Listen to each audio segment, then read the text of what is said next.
Salve, salve, pessoal! Tudo bem com vocês? Vamos iniciar então o nosso curso de Realidade Brasileira Atual. Olha só, que interessante. Então, esse curso está direcionado aos candidatos aí que vão prestar a prova do IPEA, né? Então, é um curso que está focado neste concurso, mas eu não tenho a menor dúvida de que ele será muito útil, muito aproveitado, se não na sua totalidade, em quase toda ela, para o CNU, né, o Concurso Nacional Unificado, porque nós já temos muitos indícios, né, de entrevistas aí do secretário executivo, da ministra Esther Dweck, no próprio guia referencial de concursos públicos, né, que foi elaborado pelo Ministério, junto com a participação aí de outros órgãos, a ENAP inclusive, nós temos ali já indícios que nos levam a acreditar uh, que esta será uma disciplina obrigatória para o concurso. Né? E a banca é a mesma que está fazendo o concurso do IPEA, o Sesgran Rio. Mas muito bem, vamos focar aqui então no conteúdo, tá? E na banca Sesgran Rio, na forma como ela elabora as questões. Eu quero fazer uma conversa inicial antes de iniciarmos o tema da aula de hoje, que é a dinâmica e estrutura demográfica do Brasil, tá? Então, perdão para vocês que não me conhecem ainda, eu sou o professor Gilson Maciel, sou servidor público aí há mais de 18 anos, já fui servidor no governo federal, atualmente eu estou no governo do Distrito Federal. Sou professor em diversos cursos preparatórios aí, Brasil afora, né? Sou acadêmico aí de filosofia e de ciência política, né? Acadêmico, sou pesquisador da área, né? Da área de filosofia, de ciência política, trabalho com temas de atualidades, temas de realidade, de desenvolvimento nacional, né, que são afetos aí à minha área de pesquisa, né, específica. Trabalho muito com políticas públicas, né, a temática das políticas públicas está aí dentro da minha pesquisa, né, de doutorado. Então vai ser um imenso prazer estar com vocês aqui nesse curso, nessa jornada, para conversarmos sobre todos os assuntos constantes previstos no seu edital. Tá? Então a gente vai fazer um curso bem direcionado, objetivo, mas com a profundidade que é necessária para um concurso como esse. Tá? Então vamos conversar um pouco mais sobre esse concurso, né? Então, nessa primeira aula, nós vamos falar sobre a dinâmica e estrutura demográfica do Brasil. Então, a gente tem 7 pontos no nosso edital e eu trouxe eles aqui. Tá? E isso estará, todos eles estarão dentro do nosso curso. Né? Então, o primeiro, não vou passar os demais aqui, está aí disponível, você pode fazer um print, você já tem o edital, né? Então, eu quero conversar aqui algumas coisas que são relevantes, são muito importantes para vocês considerarem no estudo de realidade brasileira. Tá? Então, a gente vai ter que usar certamente muitas fontes para o nosso estudo, tá? E eu quero conversar um pouco sobre essas fontes para otimizar o seu aprendizado. Tá? Então, a primeira coisa é dizer: não temos uma fonte única. Também não temos poucas fontes, fontes limitadas. Não. Nós temos uma diversidade, uma abrangência bastante grande de fontes de estudo para conseguirmos abranger toda a disciplina. Tá? Então, essa diversidade de materiais, ela vai ser. Nós vamos ter artigos de periódicos, né? Artigos de jornais de grande circulação, vídeos, textos para discussão, livros. Então, são fontes diversas para você conseguir fazer um estudo efetivo. Né? A gente tem sites importantes também, como, por exemplo, o site do IPEA. É, sem sombra de dúvida, a fonte mais importante de conhecimentos que a gente vai ter aqui. O IPEA publica ali, ele tem uma publicação que é de análise de conjuntura, tá? Que é fundamental que você acesse esse material, tá certo? Eu vou inclusive deixar no link da descrição do vídeo a última, né, análise de conjuntura que foi realizada aí pelo IPEA. Você precisa fazer as leituras, de preferência de todo o ano de 2023, talvez até do ano de 2022 a gente precise voltar, né, para que a gente tenha essa visão macro aí dessas análises que são publicadas pelo IPEA. Tá? O site do IBGE também é uma fonte muito importante. Tá? Então, o que a gente tem, gente? Vamos pensar aqui na prova. Deixa eu gastar 5 minutinhos aqui. Se você não quiser, você pula o vídeo para frente, né? E ignora, mas não vai ser uma perda de tempo, tá? É uma análise importante para que você possa ter um direcionamento depois. Então, a gente tem 30 questões ali na prova de conhecimentos gerais, tá certo? Muito bem. E a gente tem 4 disciplinas, né? Língua portuguesa, língua inglesa, aí a gente tem ali políticas públicas, tem uma grande parte de direito constitucional, né? Uma parte menor de políticas públicas e realidade brasileira atual. Então a gente deve ter aí, a minha aposta, de 5 a 8 questões, tá? Para esse assunto, de tópicos que podem estar interrelacionados. E aqui já fica, então, o primeiro encaminhamento de estudo. Esses tópicos eles devem conversar, dialogar, estar dentro das questões. Tá? Então, dificilmente nós teremos uma questão que seja um recorte muito isolado. Ele deve ser algo mais amplo. Tá? Então, veja, esses temas eles não podem ser estudados de forma estanque. Tá? Então, é esperado que as questões solicitem o quê? Uma análise de vários tópicos, né, dentro de uma mesma pergunta, que vai refletir mesmo essa dinâmica, essa interlocução em diversas áreas da realidade brasileira. Tá? Nível de dificuldade, eu acho que vai ser exigente, mas nada muito exagerado. Tá? Mas a gente não vai ter, nós não teremos questões superficiais. E isso então já indica aqui para nós um estudo que deve ser no nível adequado, certo? No nível adequado. Muito bem. Então, ter um curso que ajude você a fazer isso, certamente é um diferencial também, gente. Tá? Por quê? Por quê? Porque se você tiver que acessar todas as fontes e garimpar nelas aquilo que é relevante para o seu estudo, você não vai ter. Esse vai ser um estudo sem fim. Você só vai estudar essa disciplina. E você tem muitas outras para estudar. Não é? Muito bem. Então, dito isso, vamos falar sobre o tema da aula de hoje, que é a dinâmica e estrutura demográfica do Brasil. Tá? Então, eu fiz alguns recortes aqui que estão dentro do meu curso, que está também em PDF, e eu vou trazendo aqui os aspectos mais relevantes. Na verdade, eu vou trazendo tudo que está lá, só que eu vou dando uma outra dinâmica e explicando melhor alguns aspectos, né? Ou explicando de forma um pouco mais didática para ficar um pouco mais leve para vocês, né?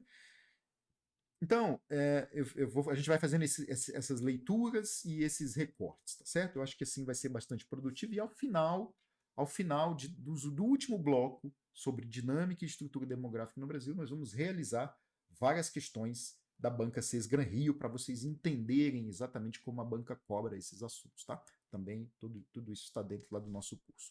Então, olha só, o Brasil, com uma população de 203 milhões, 62.512 habitantes, né? Esses são dados aí do censo demográfico realizado pelo IBGE em 2022. Ele revela uma surpreendente disparidade em relação às projeções que foram feitas, tá, pelo próprio IBGE nos anos anteriores. O IBGE vai realizando essas projeções e vai fazendo isso ao longo dos anos, né, projetando como seria como será então a população brasileira. Ele vai começar, por exemplo, agora, como será a população brasileira em 2030. Tá? Ele vai fazendo essas projeções. E o que se percebeu foi uma disparidade grande. Tá? Então, em junho de 2023, o IBGE ele divulgou que a população brasileira ela ficou aquém das expectativas, tá? Situando-se abaixo daqueles 213 milhões que era projetado, tá? Pelo IBGE. Então, isso dá 10 milhões de diferença, né? 10 milhões de pessoas. Tá? Então, no final de 2022, o Instituto ele revisou a sua estimativa, aí passou, né, dos 213 para 207 milhões, né, um pouco mais de 207 milhões, indicando uma diferença, olha, de 4 milhões 687, quase 5 milhões de pessoas, né, em relação lá ao cálculo inicial. Inicialmente era de 10, depois esse cálculo, essa diferença ainda ficou em 5 milhões, tá? Então, este fenômeno, tá, que desafia inclusive as projeções demográficas, né, certamente se tornará objeto de análise profunda aí por parte de demógrafos e pesquisadores, inclusive por parte do próprio IPEA, que vai certamente realizar pesquisa sobre isso, né? E de preferência com você dentro do IPEA. Mas vale ressaltar que essa discrepância ela não compromete a integridade nem a eficácia do censo, tá bom, gente? Isso não compromete. É uma discrepância? É, mas precisa ser estudado. Quais são exatamente os fatores que implicaram nesta projeção que não se concretizou, tá certo? Então, seria muito precipitado da nossa parte dizer que foi um erro do IBGE, tá certo? Então, não caminhem por aí, porque uma questão de prova pode vir abordando essa temática e aí você precisa estar atento a isso, tá? Muito bem. Então, dizer que o censo ainda é uma ferramenta essencial para compreendermos a realidade brasileira, tá certo? Então, aqui algumas informações muito importantes. Apesar desse ajuste, o Brasil mantém sua posição ainda como o 7º país mais populoso do mundo, conforme dados da ONU.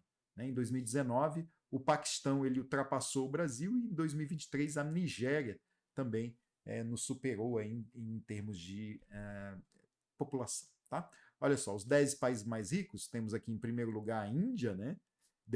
Que já passou já passou a China, né? Em segundo, nós temos a China, depois Estados Unidos, Indonésia, Paquistão, em quinto, Nigéria, em sexto, e o Brasil agora é o 7º país mais populoso do mundo, né?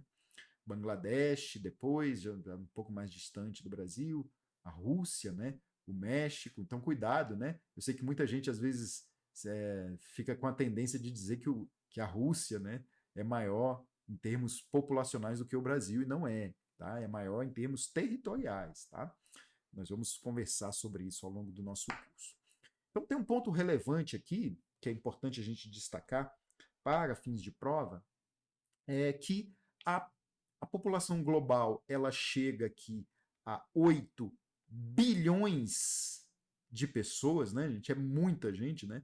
Chegou aqui no final de 2022, o mundo alcançou esse patamar, tá? E as projeções da ONU já apontam para uma população de 9 bi, gente, de 9 bi lá no ano de 2037, tá? É uma projeção.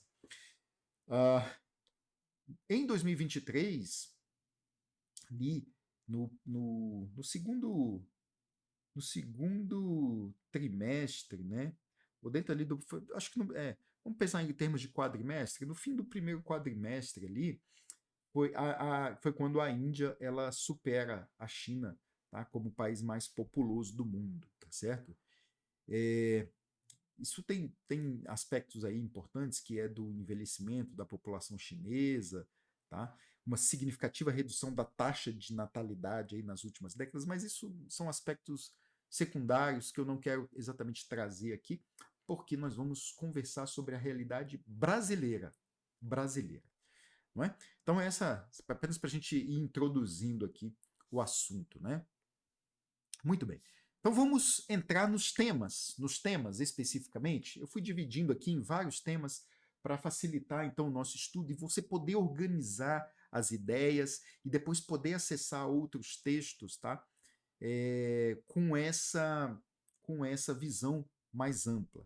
Então, quando a gente fala em crescimento demográfico, o crescimento demográfico, gente, de uma região, e se a gente pode estar falando de um país, de um estado, de um bairro, não importa, é uma análise que vai envolver aí fatores que são muito importantes. Quais são esses fatores quando a gente fala em crescimento demográfico? A gente precisa falar de crescimento, vou escrever aqui embaixo, mas já está ali em cima, né? Crescimento natural, tá? 1, e 2, do saldo migratório. Estou escrevendo só para visualmente você memorizar isso aí. Então, o que é o crescimento natural? Também chamado de crescimento vegetativo, tá bom? Então, atenção para os conceitos, tá? Quando a gente fala em crescimento natural ou vegetativo, estamos nos referindo à mesma coisa. Então, esse crescimento, esse componente, né, aqui do crescimento demográfico, crescimento populacional, se refere à diferença entre nascimentos, ou seja, natalidade, e óbitos, né? Mortalidade. Então, o que é o crescimento? É essa diferença entre quantidade de pessoas que nascem e quantidade de pessoas que morrem.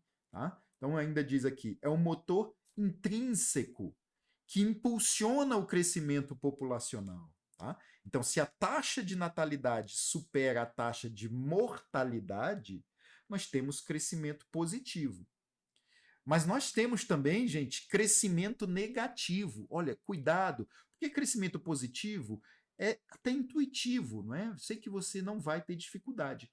Mas você pode ouvir também essa expressão de um crescimento negativo, que é quando a taxa de mortalidade ela supera a taxa de natalidade, tá bom? Então o país começa a reduzir a sua população. Mas um outro fator, né? Esse é o primeiro fator. O outro fator, para além do crescimento vegetativo natural, né, ou vegetativo aí, para falarmos sobre crescimento demográfico, crescimento populacional, é também o saldo migratório. O saldo migratório ele diz respeito à discrepância, né, entre a entrada e a saída de pessoas de uma determinada área. Então, é sim uma peça-chave na equação do crescimento demográfico, do crescimento populacional, tá? Influenciando diretamente a composição e a dinâmica da população. Tá? Senão a gente fica pensando ali só naqueles que nascem e que morrem, mas a gente também precisa pensar no saldo migratório. Tá? Então, quando a gente analisa aí a realidade brasileira, a gente percebe aí o IBGE ele ainda não disponibilizou, a gente ainda não tem muitas análises sobre o censo, tá? Mas já existem muitos dados, o IBGE já disponibilizou muitos dados do censo demográfico 2022 referente às migrações, né? Então, a gente precisa entender aqui algumas coisas, tá? Historicamente, a influência das migrações na dinâmica do crescimento populacional, ela é pequena, tá? Em relação ao crescimento natural. Mas mesmo sendo pequena, ela é importante, tá certo? Então, é um pouco isso aqui, tá? São os conceitos aí que nós precisamos conhecer. Deixa eu ir controlando o tempo ali, né? O tempo passa muito rápido. Mas vamos lá, a gente precisa fazer um curso que seja objetivo, sim, que traga os conceitos de forma clara, sim, mas nós precisaremos nos aprofundar em alguns temas, tá? Isso não vai ter como fugir, tá bom, gente? Bom, uh, ainda sobre conceitos, né? O entendimento aí preciso, então, do crescimento populacional, tá? Ele é de fundamental importância para compreendermos a realidade brasileira. Tá? Sobretudo, quando a gente pensa num concurso como o do IPEA, né, gente? Então, eu quero trazer aqui de forma organizada aqui alguns conceitos que são fundamentais para que nós possamos encarar essa prova com tranquilidade. 3 conceitos importantes aqui eu quero trazer. Crescimento demográfico ou populacional, que é o resultado da soma do crescimento vegetativo com saldo migratório, nós já sabemos disso, né? Então esses dois fatores eles moldam a evolução de uma determinada população, ok? O crescimento vegetativo, que representa a diferença entre a taxa de natalidade e a taxa de mortalidade, tá? Então, trazendo em termos simples, é o crescimento natural da, da população. Né? Então, se a taxa de natalidade supera a taxa de mortalidade, nós já sabemos, a gente tem um crescimento positivo. Né? Se acontece o inverso, a gente tem um crescimento negativo. Cuidado, porque é sempre crescimento. Né? O crescimento ou ele é positivo ou ele é um crescimento negativo. Tá certo? Muito bem.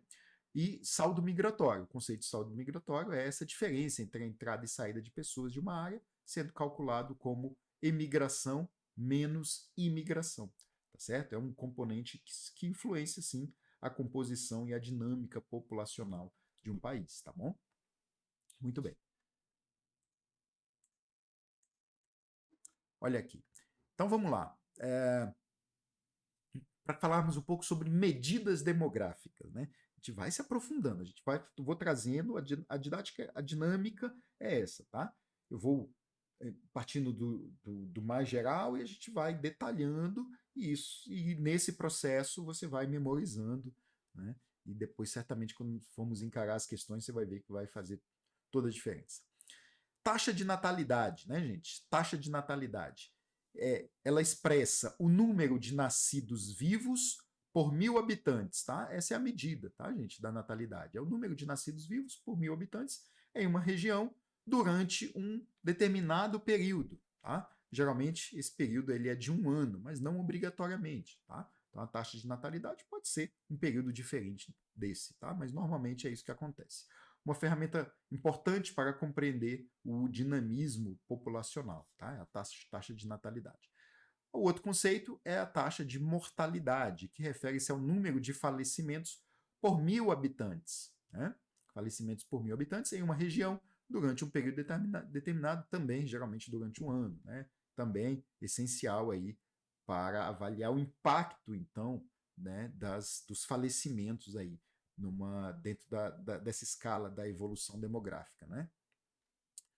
Taxa de mortalidade infantil, tem aqui uma outra medida também importante, tá? Ela indica o número de crianças a cada 1.000 nascidas vivas. Então, sempre cuidado com a formulazinha, ela é muito simples, mas você precisa ter atenção, né? Precisa ter atenção para não ser pego aí de surpresa, a banca ficar inventando historinha para vocês. Então, mortalidade infantil, número de crianças a cada 1.000 nascidas vivas que não sobrevivem até completar 1 ano. Né? Então, é uma métrica sensível que vai refletir a saúde e as condições de vida da população.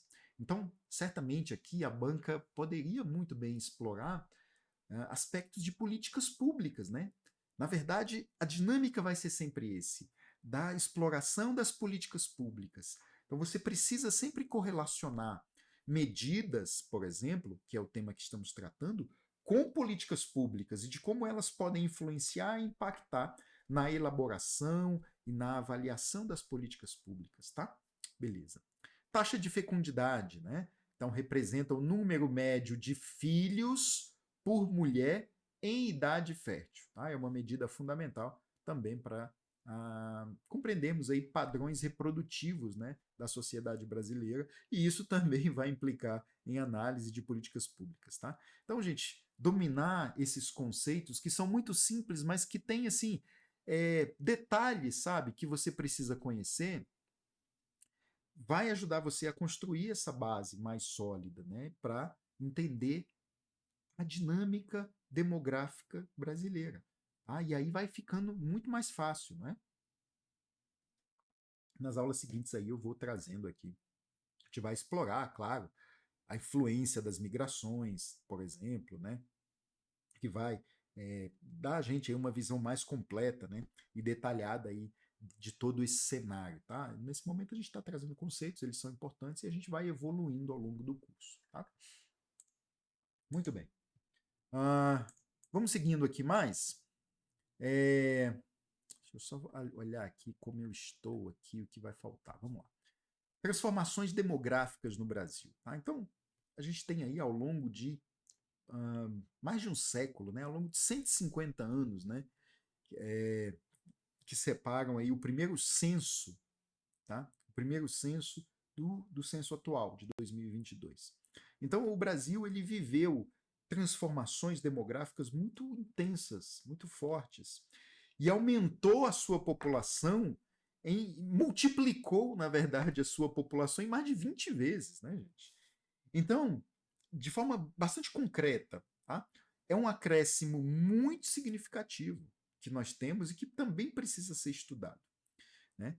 E temos sim um marco significativo no período, que é um crescimento absoluto que ocorre ali entre as décadas de 70 e 80, né? Com uma adição de quase 30 milhões de pessoas. E eu quero que vocês não esqueçam que nós estamos sim, ao falar sobre realidade brasileira, nós não vamos deixar de destacar que a banca ela trouxe a realidade brasileira atual. Porque, veja só, vou até chamar aqui na tela, só para falar um minuto aqui sobre isso. A banca, muitas vezes nos concursos, nós encontramos realidade brasileira. Realidade brasileira. Aqui, para o concurso do IPEA, nós tivemos realidade brasileira atual. Acho que será assim também para o CNU. Isso quer dizer que informações muito antigas, elas não nos servirão para realizar as questões da prova de forma objetiva. Mas muitas delas, certamente, são quase que pré-requisitos para nós compreendermos a realidade atual. Então, nós precisamos dialogar um pouco com a história também. Não estudaremos aqui informações que estejam desatualizadas, antigas. Não é isso que eu estou dizendo. Eu só estou dizendo que algumas informações, algumas premissas, né, e até a análise de alguns gráficos, como eu vou trazer alguns para vocês, eles são importantes para que você consiga compreender a realidade brasileira do hoje, do atual, como a banca quer, tá certo? Então, é importante aí que nós consigamos olhar dessa forma. Então, eu quero trazer aqui alguns pontos, né? Alguns pontos. Vejam só. Crescimento populacional. Então, o Brasil ele experimenta uma expansão demográfica muito grande ao longo de um século e meio, evidenciando dinâmicas sociais, dinâmicas econômicas e culturais, tá? E um maior crescimento absoluto. Então, a década de 70 e 80, tá aqui, né? Estava falando aqui, trazendo uma informação, mas eu fiz o recorte dela aqui. Ela foi marcada por um surpreendente aumento populacional, adicionando 27,8 milhões de habitantes, quase 30, né? Então, esse período é crucial para compreender as mudanças demográficas mais acentuadas, certo? E olha só, então eu trouxe aqui, já para a gente conversar sobre alguns gráficos, né? Então, veja, por que eu não posso trazer só 2022? Aí eu trago aqui o gráfico, né? Ele nos dá aqui uma projeção bastante interessante, né?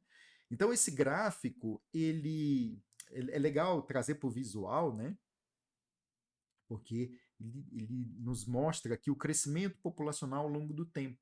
E aí nos ajuda a ter essa visão mais clara de tendências e de impactos aqui ao longo das décadas, tá? E aí, quando a gente for se aprofundando nos dados, a gente vai construindo esse entendimento, percebendo as nuances aqui do crescimento, tá certo? Então, a gente tinha lá em 1872 10 milhões de brasileiros, quando a gente vai ali em 1850, né? 52 milhões, né? 1970, né? 93 milhões, para chegarmos agora em 2022 com 203 milhões de brasileiros e brasileiras, tá certo? Então, perceber essa evolução é importante, tá? E, aliás, a Sesgra Rio, ela gosta muito de usar gráficos, tá, gente? Por quê? Porque o gráfico, ele vai exigir do candidato uma, uma análise, né, uma capacidade de interpretação.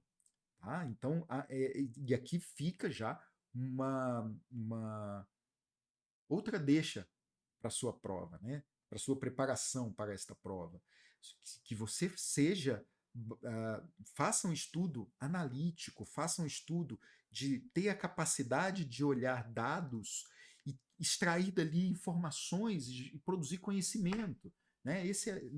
Na verdade, vai ser parte muito importante do seu trabalho, no seu dia a dia lá no IPEA. Né? Então, muito bem, vamos seguindo aqui. Perceber, então, gente, essa análise, fazer essa análise, né, da série histórica do censo, a gente vai, com isso, ter a percepção de que a sociedade brasileira ela tem passado por muitas mudanças. Mudanças no seu perfil demográfico. Tá? E a gente também percebe, com esse censo de 2022, e isso é muito atual, que há, sim, uma desaceleração do crescimento populacional. Né? Tanto é que o IBGE errou na sua projeção. Né? Então, por isso eu trouxe aqui alguns pontos também para a gente discutir. Desaceleração do crescimento. Né? Então, no período de 2010 a 2022, A população brasileira ela experimentou um aumento de 12 milhões de habitantes, né, passando de 190 para 203, tá? E esse acréscimo representa uma taxa de crescimento de 6,5%. Tá? Isso marca, então, uma desaceleração quando a gente olha para as décadas anteriores. Tá? Quando a gente olha, por isso que o gráfico é importante, porque a banca pode apresentar ali um gráfico com números para que você verifique se há ali, né, aceleração ou desaceleração na taxa de crescimento. Tá? Você já sabe agora que houve uma desaceleração. Tá? Então, taxa de crescimento atual, tá? Taxa de crescimento anual durante o período ela foi de 0,52% e isso configura a menor taxa registrada desde o início das pesquisas censitárias lá em 1872. Tá? É um dado de muita relevância, de muita importância. Como eu disse, não tenho a menor dúvida que o IPEA vai entregar muitas pesquisas, muitos trabalhos, análises sobre essa desaceleração do crescimento brasileiro, né, do crescimento populacional, tá? Que talvez, inclusive, marque uma tendência, tá? Uma tendência para o Brasil, né? E isso vai tendo impactos depois na economia, vai tendo impacto na força produtiva do país, na capacidade de geração de bens e produtos e serviços, tá? Muito bem. Nós vamos discutir isso em detalhes em outras oportunidades. Quando eu olho aqui agora, gente, eu vou fazer mais uma análise desse tópico e aí a gente encerra essa aula para depois a gente trazer um outro bloco, tá? Senão vai ficar muito grande. Eu ainda tenho análises importantes a fazer com vocês aqui. Vamos lá, vamos seguindo aqui. Vamos seguindo aqui para ver o que vai acontecer. Então aqui a gente tem um infográfico, né? Também adoro infográficos e a FGV, perdão, a Sesgran Rio, tô com a FGV na cabeça. Deus me livre. A Sesgran Rio também gosta desses infográficos, tá? Então, porque ele dá para a gente uma visão muito bacana, né? Nesse caso aqui, da média de crescimento anual aqui ao longo das décadas, né? E vai destacar a redução no período aqui mais recente, né? Vamos analisar. Quando a gente pega aqui, ó, 1870, 1890, a gente tem, ó, crescimento, né, ao longo da década de 2%, 1,92 na década seguinte, quase 3 na outra, 1,5, 2,40, quase 3 aqui entre 50 e 60, né? 2,90 aqui na década de 60 até 70, 2,5, e aí nós viemos aqui a partir, na verdade, a partir aqui, ó, década de 50 e 60. Tivemos um crescimento muito importante. E depois, prestem atenção, de 60 para 70, na década seguinte, tivemos uma queda. Pequena, mas tivemos. Depois de 70 para 80, outra queda. Depois de 80 para 90, outra queda, né? 1,93%.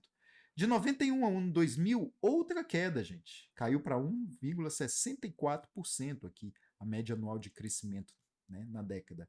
Depois de 2000 a 2010, 1,17%. E agora, de 2010 a 2022, nós tivemos uma queda muito expressiva. Né? E aí estamos com um crescimento de 0,52%. É uma queda muito expressiva. Então, nós podemos dizer, uma questão pode dizer a você, que a partir dos anos 1950, o Brasil vem experimentando uma queda na sua média anual de crescimento populacional. É verdade. Da década de 50 para cá, nós estamos experimentando uma queda constante, tá certo? Mas ela vinha num ritmo aceitável, né? Até porque nós tínhamos um outro perfil demográfico aqui, aspectos de cultura, de quantidade de filhos que a população tinha, né? Mas de fato agora nós tivemos uma queda, havíamos tido uma queda grande aqui de 2000 a 2010 e agora experimentamos uma queda bastante elevada, tá? Legal. Então, legal a gente olhar esse infográfico, né? Não, vamos avançando aqui um pouco mais, gente. Transformações no crescimento populacional, né, para a gente falar um pouco sobre o declínio das taxas de fecundidade e natalidade no Brasil. Tá? Então, o declínio nas taxas de fecundidade e natalidade. Então, a principal razão para a redução do crescimento populacional, ela está no declínio justamente das taxas de fecundidade. Tá? Esse fenômeno está intrinsecamente ligado à mudança no comportamento reprodutivo da população, que implica em uma mudança cultural, em uma mudança de mentalidade das pessoas. Tá? Por diversos fatores, por diversos fatores. Nós vamos conversar sobre esses fatores ainda, tá? Número médio de filhos por mulher, tá? Também é um outro ponto que ia ser destacado. Então há uma redução clara de queda nesse indicador, refletindo uma escolha consciente das famílias em ter menos filhos. Esse declínio também é um ponto chave aqui nessa dinâmica, na dinâmica demográfica recente do Brasil. E um padrão de fecundidade ao longo do tempo. Então, até 1990, as taxas de fecundidade eram consideradas altas, tá? Contribuindo para uma população predominantemente jovem. No entanto, nos últimos anos, o que, que tem? Esse padrão que nós temos, né? O que, que tem? O que nós temos? Esse padrão ele se modifica de forma muito intensa, muito substancial, com uma expressiva diminuição no número de filhos por mulher. E isso vai implicar no quê, gente? Isso vai nos trazer, em algum momento, o envelhecimento da população. Tá? Então é isso. Então, esse aqui são conceitos importantes. Outro gráfico, tá? Outro gráfico, taxa de fecundidade aqui, para a gente olhar. Tá? Então, a gente tem aqui a evolução do número médio de filhos por mulher ao longo das décadas, né? E a gente verifica aqui o que, de novo, o que fica evidenciado? Um declínio muito expressivo aqui nos últimos anos, não é? Você não consegue ver isso comigo? Olha só, década de 40, 6,2, 6,2, 6,3, aí a partir de 1900, a partir da década de 60, né, a gente começa um declínio. 5,8, 4,4, 2,9, 2,3, 1,8, 1,5, tá? Na evolução do número médio de filhos por mulher, tá? Ao longo das décadas. Né? Então, interessante isso aqui também. Né? É outro gráfico aí que nos ajuda a perceber. Um pouco de alguns aspectos aqui para a gente perceber desafios e tendências, né, nessa dinâmica demográfica do Brasil. Tá? Que vai nos ajudar a entender, então, a realidade brasileira atual. Então, a gente precisa perceber a relação entre taxa de fecundidade, né, e fatores que influenciam aí o crescimento populacional. Tá? Então, a gente tem taxa de reposição. Então, a demografia considera 2,1 filhos como a taxa de fecundidade necessária para manter a população estabilizada, gente. Estabilizada. Tá? Essa medida ela leva em conta a geração de sucessores, considerando fatores como mortalidade infantil e adultos que não vão ter filhos. Tá? Então, por isso que em estudos demográficos se considera que 2,1 é a taxa necessária para que o país, que a população de um país se mantenha estável. Se ficar abaixo disso, haverá problemas. Por quê? Porque vamos ter mortalidade infantil, vamos ter pessoas, adultos que não vão ter filhos, né? Por diversos motivos, porque não quiseram, por escolha, ou porque não podem, ou porque faleceram antes de poderem ter filhos, enfim, diversos fatores. Né? A realidade brasileira em 2016 trouxe essa informação porque ela é relevante. Né? Então, segundo o estudo Indicadores de Desenvolvimento Sustentável 2017 do IBGE, a taxa de fecundidade da mulher brasileira em 2007 ela era de quanto? De 1,7. Né? Então, 1,7 é abaixo do nível de reposição que é de 2,1. Tá? Esse cenário, então, ele não implica a estagnação do crescimento devido à larga faixa de população feminina em idade reprodutiva. Tá? Muito bem. Que mais aqui? Então, aqui, quais são os fatores, como eu disse a vocês que ia trazer, estão aqui, quais são os fatores que contribuem, então, para a queda nas taxas de fecundidade. Isso aqui também, gente, é um terreno muito interessante para a banca explorar em questões de prova. Né? Quais são os fatores que vão influenciar a queda na taxa de fecundidade? O primeiro deles, que nós trouxemos aqui, é a educação. Então, aumento na escolaridade, né? Existem muitos estudos do IPEA, inclusive, que apontam que o aumento na escolaridade das mulheres, ele contribui para a redução da taxa de fecundidade. Então, mulheres com mais anos de estudo, elas tendem a ter menos filhos e tendem a ter esses filhos em idades mais avançadas, tá certo? Qual é o outro fator? É a inserção no mercado de trabalho. Claro que a inserção do mercado de trabalho é um fator que contribui para a queda na taxa de fecundidade. Então, a crescente presença das mulheres no mercado de trabalho, especialmente em áreas urbanas, possibilita escolhas que vão estar relacionadas ao quê? À carreira. Então, as mulheres também cuidam das suas carreiras hoje, né? Mais do que cuidavam outrora, tá? Podendo adiar a maternidade ou até optar por não ter filhos. Tá? Então existem todos esses fatores. Existem outros fatores ainda, como por exemplo, a mulher às vezes pode adiar e aí perder ali, depois fica com dificuldade, né? Porque há questões biológicos aí envolvidos para as mulheres, né? O exaurimento ali, a perda ali dos seus óvulos, né? Enfim, existem outros fatores que a gente não precisa entrar, porque a gente talvez fugiria muito aquilo que seria uma questão de prova, tá? Mas é importante entender que o cuidado com a carreira, né, das mulheres hoje, mais mulheres querendo cuidar das suas carreiras, implica sim redução na queda na taxa de fecundidade, tá? Custo de vida elevado, né? Porque hoje criar uma criança, vocês que têm filhos sabem como é difícil criar e como é caro, né, ter filhos, né? Então o ambiente, a vida urbana, com seu custo de vida mais elevado, impacta sim decisões das famílias, tá? Então gastos com alimentação, com moradia, com transporte, com educação, com saúde, né, motivam muitas famílias a terem menos filhos.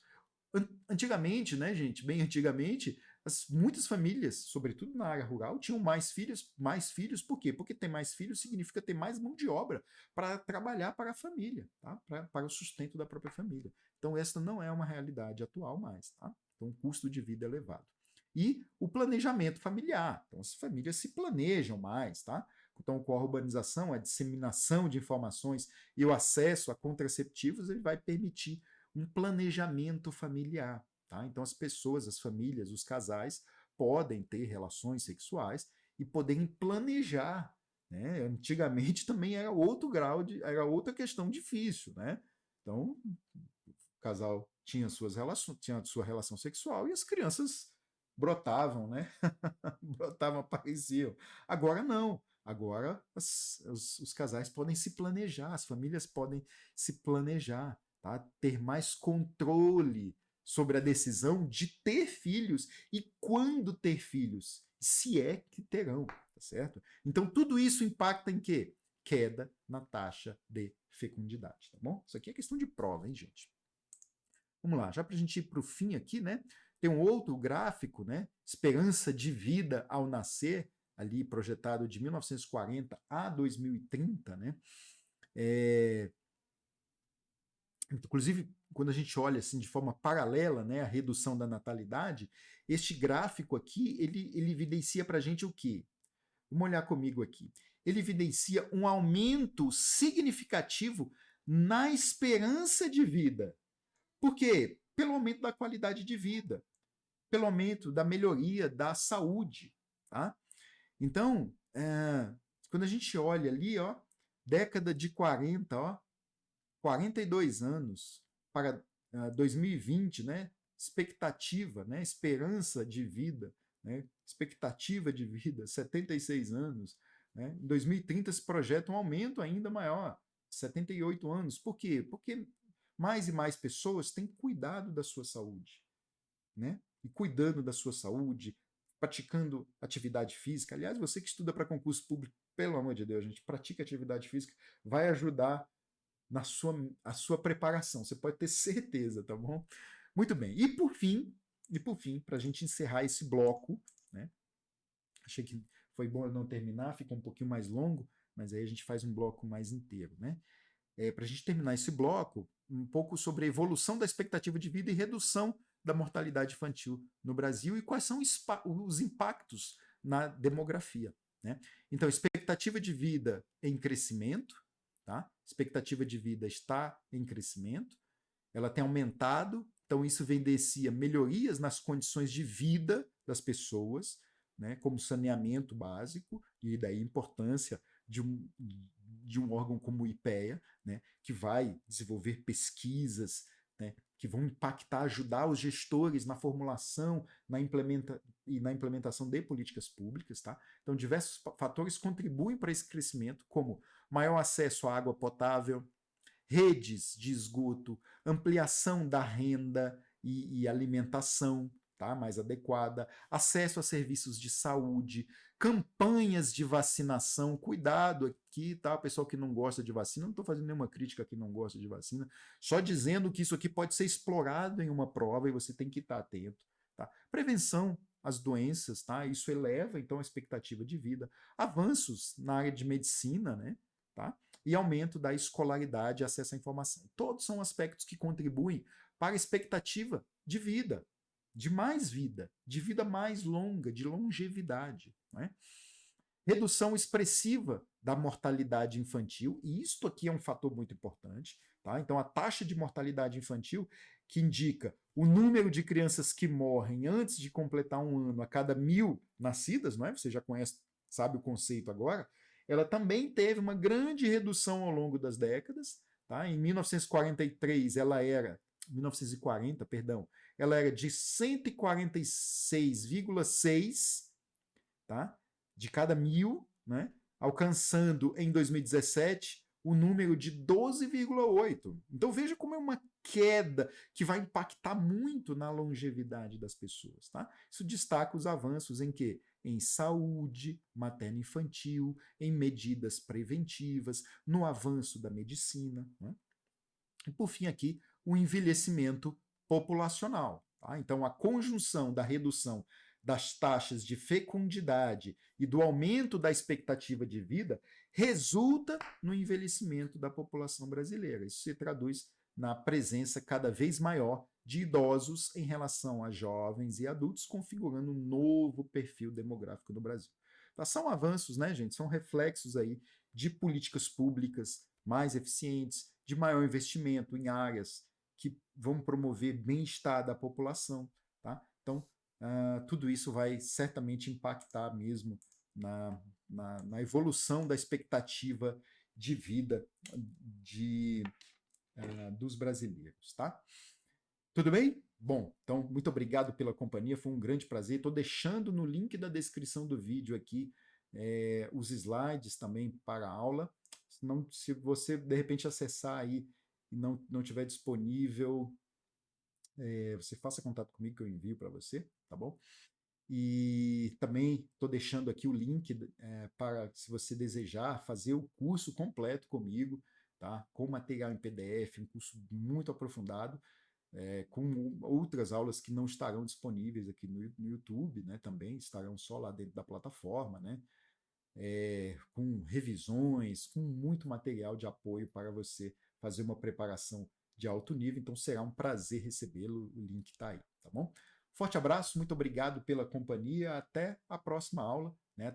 Nós vamos dar continuidade, teremos mais blocos para tratar sobre este assunto, tá certo? Então, este aqui não foi o encerramento, esse foi apenas o primeiro bloco para poder você dividir aí bem os seus estudos. Forte abraço e até mais. Fique com Deus.